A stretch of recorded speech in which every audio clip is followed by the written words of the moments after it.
सीता स्वयंवर। सुबह उठते ही सब लोग मिथिला की ओर चलने लगे। इनके साथ बहुत से ऋषि मुनि भी थे जो राम और लक्ष्मण की जय जयकार इसलिए कर रहे थे कि उनकी कृपा से वे राक्षसों से मुक्ति पा चुके थे।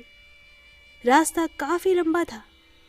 पदयात्रा वह भी राजकुमारों के लिए देखने में वह सब कुछ कठिन सा लगता था, किंतु विश्वामित्र जी हर बात जानते थे। उन्हें पता था इन राजकुमारों के लिए इतनी लंबी यात्रा कोई सरल बात नहीं। इसलिए वे इन दोनों को रास्ते में पौराणिक कथाएं सुनाते हुए चल रहे थे। मिथिला से थोड़ी दूर पर एक आश्रम के बाहर जैसे ही विश्वामित्र जी रुके तो श्री राम ने उनसे पूछा, गुरुदेव, यह कैसा सूना सा आश्रम है?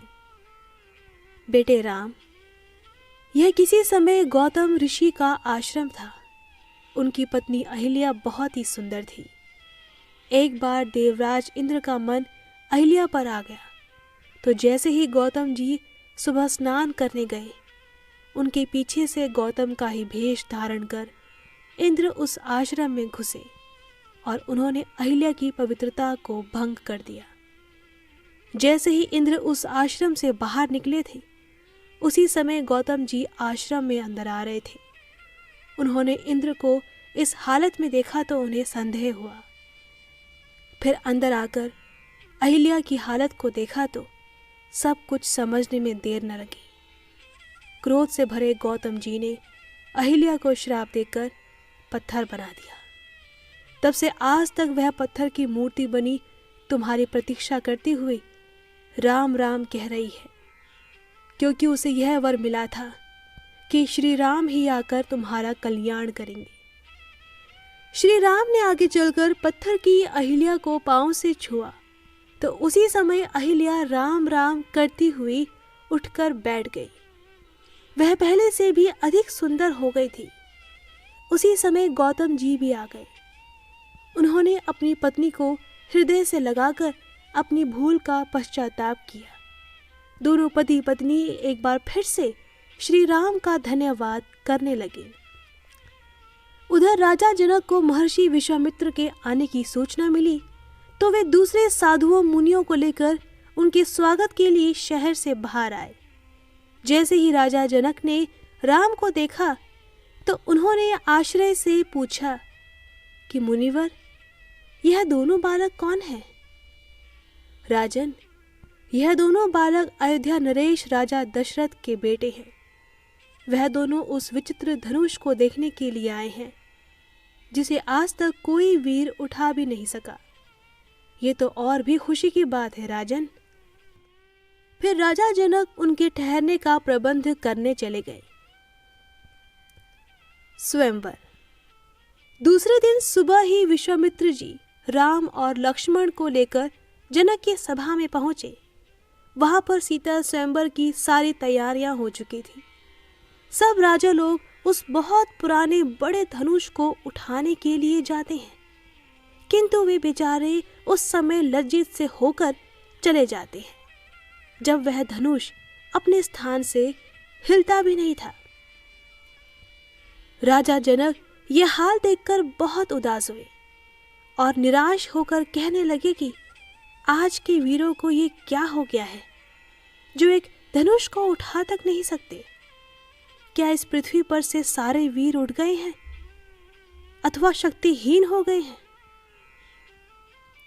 गुरु की आज्ञा प्राप्त कर क्रोध से भर राम ने अपने दोनों हाथों से पकड़कर जैसे ही कमान को ऊपर उठाया तो तड़ाक से उसके 2 टुकड़े हो गए। गुरु की आज्ञा प्राप्त कर क्रोध से भर राम ने अपने दोनों हाथों से पकड़कर जैसे ही कमान को ऊपर उठाया तो तड़ाक से उसके 2 टुकड़े हो गए। चारों ओर से राम की सफलता पर तालियां बजने लगी थी। राजा जनक का उदास चेहरा खुशी में डूब गया। उन्होंने अपनी बेटी सीता को इशारा किया कि वह वरमाला श्री राम के गले में डाल दे। सीता तो जैसे पहले से ही तैयार थी। उन्होंने आगे बढ़कर माला श्री राम के गले में डाल दी। राम विवाह के साथ ही तीनों भाइयों का विवाह राजा जनक ने उसी समय अपने दूतों को अयोध्या की ओर भेजा कि वे राजा दशरथ से जाकर कहें कि वे राम की बारात लेकर मिथिला आ जाए।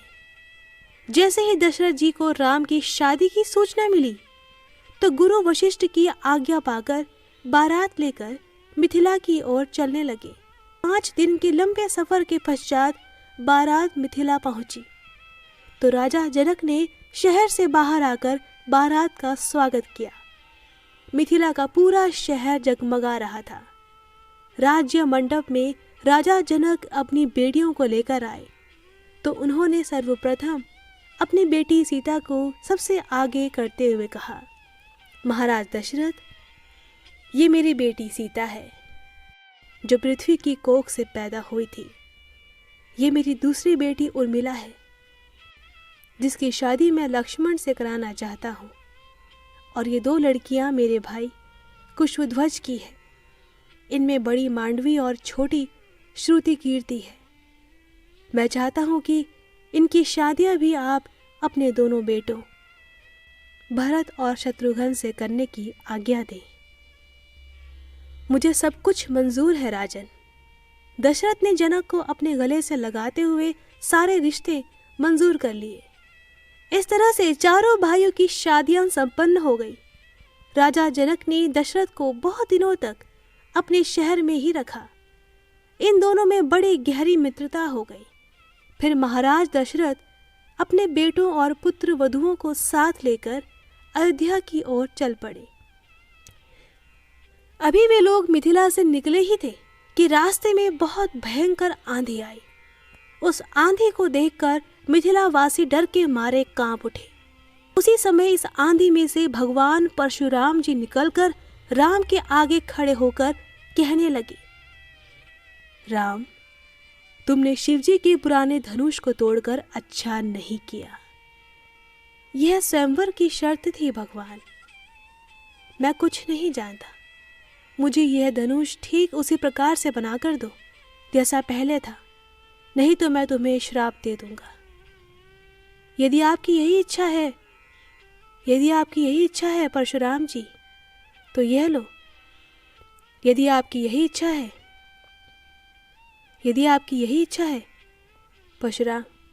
परशुराम जी, तो यह लो। उसी समय भगवान राम ने अपनी शक्ति से उस धनुष पर बाण चढ़ाया।